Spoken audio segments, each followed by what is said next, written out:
Hello, I'm Ailsa Hart, Consultant Gastroenterologist at St Mark's Hospital and Dean of St Mark's Academic Institute, London, UK.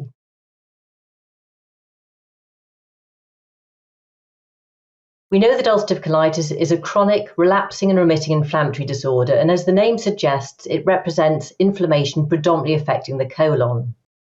Because inflammation affects the colon, the symptoms patients mainly experience is diarrhea, often with blood, and cramps at any time, but particularly before the patient needs to evacuate the bowel. Urgency or the need to dash the toilet is another key symptom patients experience.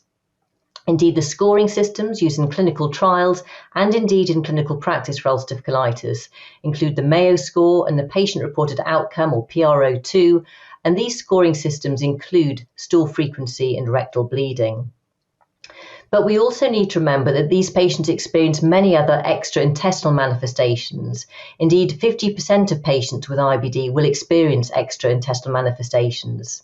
These can include skin problems such as pyoderma gangrenosum or erythema nodosum, joint manifestations such as arthralgia or arthritis, eye manifestations such as iritis and uveitis, liver manifestations such as primary sclerosing cholangitis, and also venous thromboembolism. However, patients with ulcerative colitis also experience a multitude of other symptoms, and these symptoms and impacts of their disease can occur not only while their inflammatory disease is flaring, but also while the disease is in remission. And these symptoms include fatigue, pain, and often continence worries for patients. Indeed, approximately 60% of patients with IBD report chronic pain for more than 5 years, and there can often be a dissociation with pain with indices of inflammation. Approximately 40% of patients with IBD will report fatigue even when the disease is in remission, and this can be the major symptom which impacts and limits their life. Maybe unpredictability is the key hallmark of this condition. That's unpredictability in not knowing day to day if they will have to dash the toilet or worry about not making it in time. Unpredictability not knowing when the disease will potentially flare and impact on a significant life event. And unpredictability in not knowing whether they will develop colorectal cancer or indeed if their children will develop the disease. Now, all of this uncertainty or unpredictability carries with it a big psychological morbidity. And I think it's quite obvious that anxiety or depression again goes hand in hand with these conditions. Indeed, depression occurs in around 25% of patients, most commonly in the first year after diagnosis, when the patient is trying to get to grips with having a chronic lifelong condition. Less is known about anxiety, but generalized anxiety is thought to occur in around 30% of patients. Indeed, patients can also have issues with sexual dysfunction, body image, and disordered eating. Many of the symptoms that patients experience, and really importantly, it shows us that we as clinicians consistently underestimate the overall impact these symptoms have on the patient's quality of life.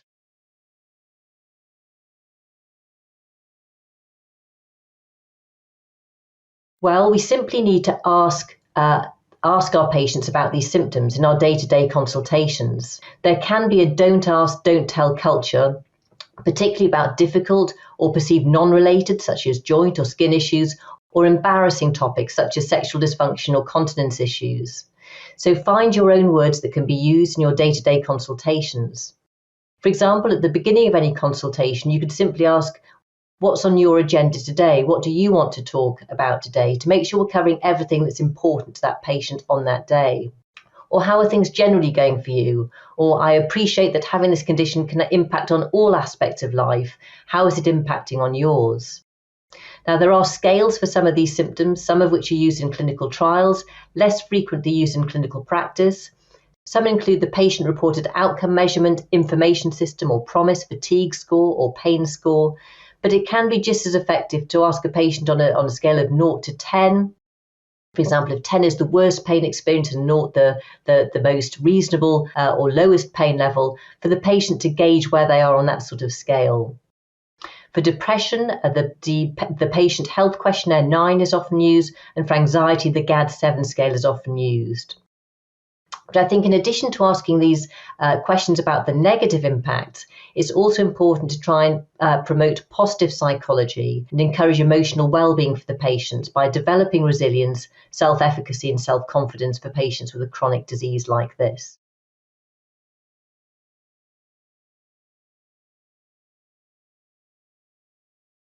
When we think about treating inflammatory bowel disease, we need to think about treating two major aspects.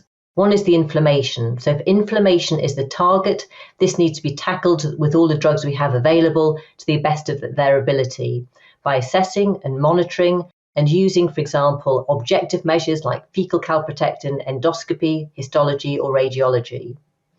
But if that is treated adequately and the patient still has residual symptoms such as pain or fatigue or psychological issues, those issues also need to be noted and then addressed in an appropriate way. Simply acknowledging these more difficult symptoms can be very important to patients and is very important for the clinician and patient relationship. Sometimes these psychological issues need integrating with primary care, the GP, or indeed community psychology. Sometimes units can have more sophisticated links with psychological service or access to pain clinics, which can be very helpful for these patients. One study to note is the IBD Boost study being conducted in the UK by Professor Christine Norton. This is a randomized controlled trial which is looking at trying to address these more difficult symptoms of, for example, pain and fatigue by randomizing patients to either care as usual or to an intervention, which is very much a psychological approach to trying to help patients with these symptoms. It's also important to recognize the burden of current treatment options for patients. This can be the side effects of treatments, the need to have time off work, or the cost for hospital visits for investigations or infusions. And also, of course, the major concerns or fears that patients can have, particularly about surgery for ulcerative colitis patients. One way to obviate this is to have joint consultations where, for example, the physician and the surgeon can be present in the room at the same time as the patient and can really work through pros and cons of trying another medical therapy or potentially going to surgery and really helping the patient understand what surgery may mean for them. Thanks very much indeed for your attention.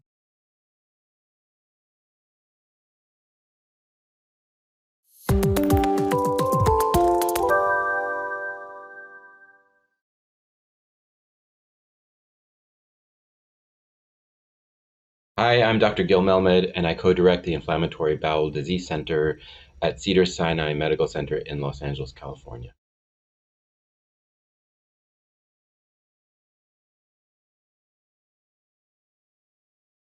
There are many similarities between ulcerative colitis and Crohn's disease. Both represent a spectrum of inflammatory bowel disease. There's many genes that overlap between the two as far as idiopathogenesis. And we believe that there is also structural similarity between the two conditions such that we can learn from one to the other, although the two are somewhat distinct. In Crohn's disease, we have understood and learned that there is a progression in a majority of patients, probably related to the development of fibrosis and bowel damage, that occurs over time in patients who are untreated or undertreated. And those complications eventually result in fibrosis, narrowing, stricturing, perforating disease that may require surgery to address those complications. For ulcerative colitis, the story may be similar but somewhat different. What we've seen in ulcerative colitis is that there is a subset of patients that do have significant bowel damage that develops over time in association with disease and probably correlating with the severity of the disease. We have patients that have mucosal changes that eventually result in fibrosis, perhaps foreshortening of the colon, a tubular-looking colon with loss of haustra, and that may also result in eventual stricturing, possibly even associated with the development of dysplasia and cancer.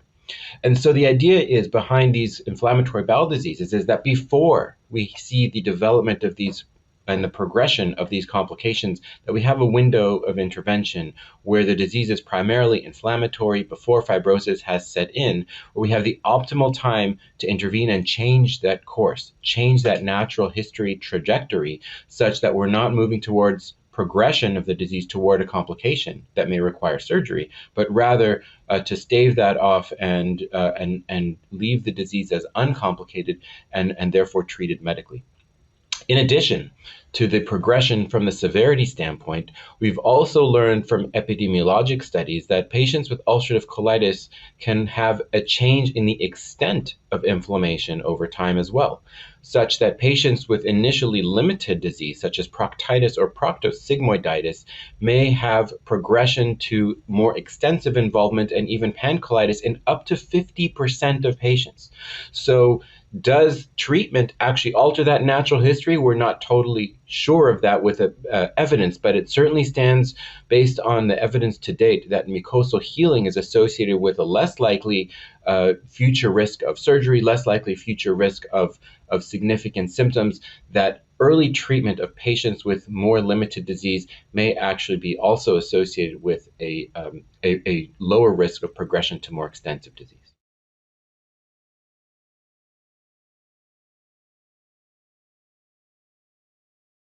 The main diagnostic tool for ulcerative colitis is a colonoscopy, and we can learn an enormous amount of the disease risk and probably future likelihood of progression just based on colonoscopy. We can understand the disease extent, and the disease extent may be associated with future risk. We can understand the severity of inflammation and specifically the characterization of ulcers and ulcer depth.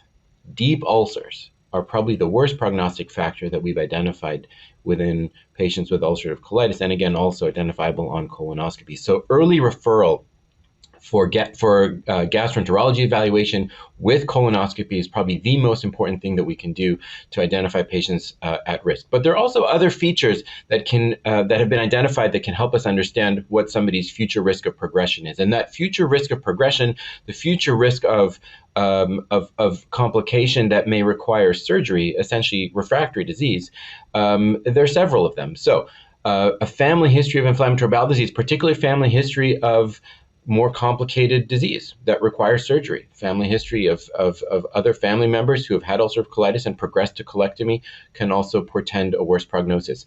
Younger age of diagnosis has been associated with worse complication.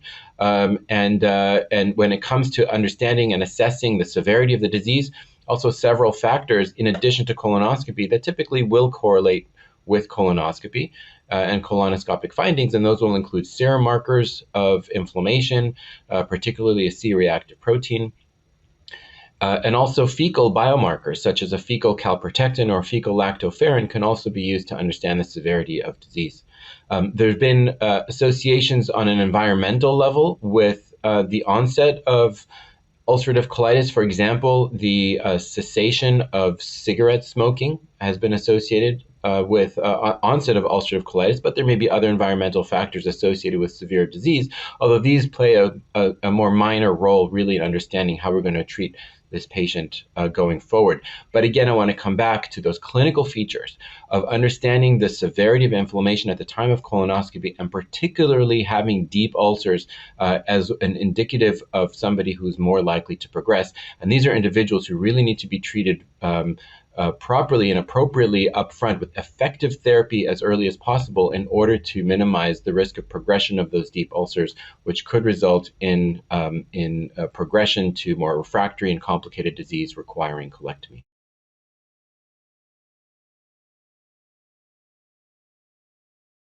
Well, the treatment of mild or mild to moderate ulcerative colitis is quite different from the treatment of more moderate to severe ulcerative colitis.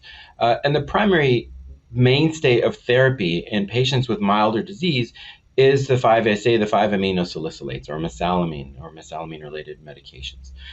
And this is in contrast to Crohn's disease, where we don't really have that effective and a topical option for long-term therapy that we do in ulcerative colitis. These 5-ASAs or mesalamine compounds are quite effective in patients with mild to moderate disease, both orally and topically. And so studies have demonstrated that both the combination of oral with topical treatment, particularly in patients with more limited proctitis or proctosigmoiditis or left-sided ulcerative colitis, but also in patients with more extensive involvement, is more effective than treatment with oral alone or treatment with topical alone. And that treatment with both oral and topical 5-ASAs or mesalamine products is again effective for patients with mild to moderate disease. In contrast, patients with more moderate to severe disease do need systemic therapy in order to really get control of overactive inflammation in the gut, in the colon. And those therapies, there's a number of them now that are available and recommended in our various international guidelines. Initially, the biologic class with initial anti-TNF drugs such as infliximab, adalimumab, golimumab. There are now anti-IL-12, IL-23 agents such as ustekinumab and possibly new therapies on the horizon in that class. We also have anti-integrin therapy with vedolizumab, and we also have 2 oral small molecule treatments now. We have tofacitinib, a JAK inhibitor, and ozanimod, an S1P inhibitor. And so we now have a number of different options for treatment. The challenge becomes not what are the treatment options available, but which treatment option should we use in a particular patient? What order should we use them in? How do we position one therapy against another? And there's an emerging body of evidence that is helping to guide us. At this point right now, guidelines generally recommend any of these medications for initial treatment, although regulatory agencies have given us a sense of what agents might be placed in front of another, such as tofacitinib being used for treatment after failure of an anti-TNF therapy, at least in the United States, based on safety profiles. So more to come in this space as far as positioning, but certainly differences in how we would approach treatment for mild relative to more moderate to severe disease.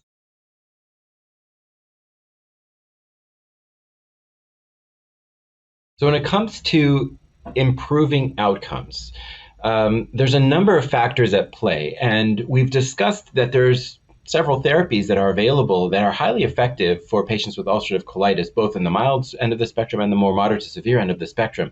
But when it comes to improving outcomes, it's not just what therapies we use, but how we use those therapies, and understanding that there are ways that we can now optimize the therapies that we use using a number of different approaches.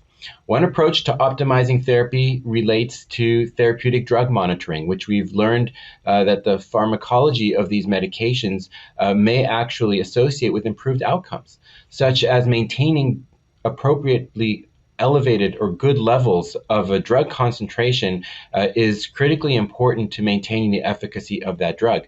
And that for at least some of the medications where we can measure drug concentrations, we've seen better outcomes when those drug concentrations are tailored in an individual personalized level to match dosing to the individual patient. So for example, with infliximab, where there's probably the greatest body of evidence, assessment of a trough level and being able to tailor that drug dose to that patient's trough level to keep it high enough is now I would argue essentially standard in many places as far as how we would approach the optimization of therapy.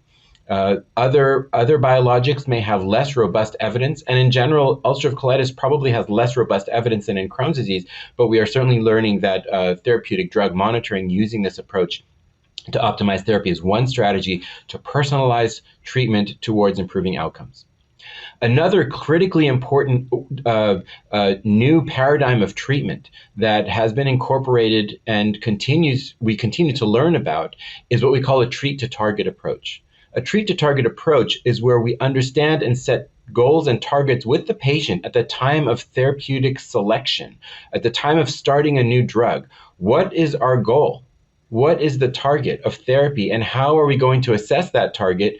When are we going to assess that target? And then what are we going to do? What's our plan if the target has not been reached? So when starting a new treatment with ulcerative colitis, our latest guidelines and recommendations from our international panels suggest that we start a new treatment. 6 months later, roughly, we would reassess with a colonoscopy and see, have we achieved the target? Has the patient achieved mucosal healing or significant mucosal improvement in terms of the inflammation there? If yes, great, we've hit the target, we maintain, and we continue to monitor in a maintenance mode. However, if the target has not been reached, at that point, a therapeutic change probably should be made, or at least discussed with the patient. Is it optimization of the dose of the drug, as we discussed earlier? Is it perhaps the addition of a second drug? Or is it moving on and switching to a completely new therapeutic mechanism of action or a new drug? And this approach, this treat-to-target approach, now has accumulating evidence, certainly in Crohn's disease and hopefully soon in ulcerative colitis, that will provide the evidence basis for it. But what we've learned in Crohn's disease, as well as many other areas of medicine, is that using this treat-to-target proactive approach in a personalized way with patients associates with improved outcomes over time.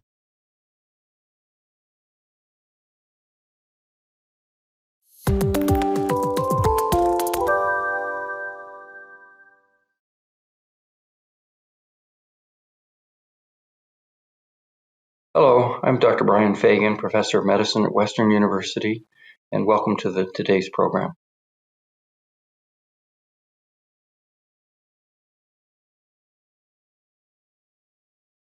Well, one of the biggest issues with regard to new therapies in ulcerative colitis is the efficacy ceiling, in that we have drugs with multiple different mechanisms of action, but they're all 10 to 25% better than placebo in the short term for inducing remission. So efficacy is a huge issue. Secondly, safety. We've made tremendous progress in this regard. We have classes of drugs which are much safer: vedolizumab, ustekinumab, likely the anti-P19s, S1P1s, but this is really important to patients. And then finally, convenience to therapy is a critical issue. Patients prefer oral medications for their convenience.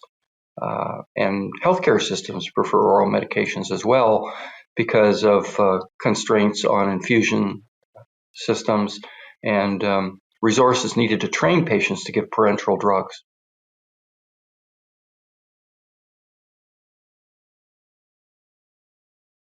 Yes, well, there are multiple new targets under consideration. We have new JAK inhibitors with filgotinib and upadacitinib. We have anti-P19s with guselkumab and risankizumab and mirikizumab. And we have the S1P1s as novel lymphocyte trafficking inhibitors.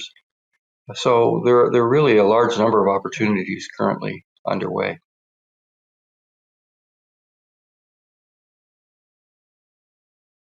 Yes, well, the JAK inhibitors have been very valuable drugs for the treatment of ulcerative colitis. They are broad-spectrum immunosuppressives. And so it's really a question of getting an optimal dose where you minimize immune suppression but achieve efficacy.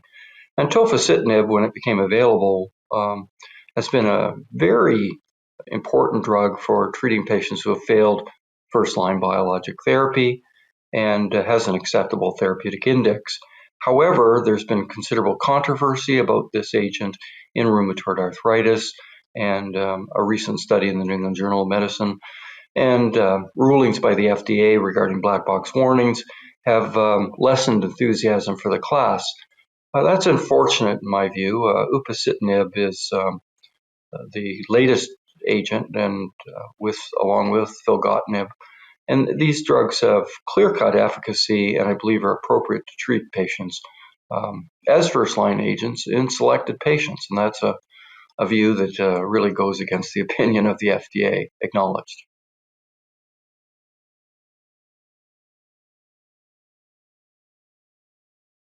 Well, the S1P1 receptor modulators are an interesting class of drugs in that if you think about our success with vedolizumab as an inhibitor of the egress of white blood cells, lymphocytes, into the tissue, then there should be a parallel mechanism to get lymphocytes out of the tissue. And really that's what this class does. They really modulate the expression of receptors that recognize S1P, sphingosine 1 phosphate, on lymphocyte, or that regulate the expression of a receptor that recognizes the S1P1 residues on lymphatic endothelial cells and controls trafficking. So the original member of this class, fingolimod, had a lot of toxicity associated with it. It was approved for MS and was a breakthrough drug there. The newer generations drugs, ozanimod and etrasimod, have become more selective for S1P1 isotype 1 and 5 and are safer. And we now have ozanimod being registered for therapy of ulcerative colitis in both Europe and the United States on the basis of large phase 3 study. And etrasimod has shown a very strong signal in phase 2 studies and is now in phase 3 development.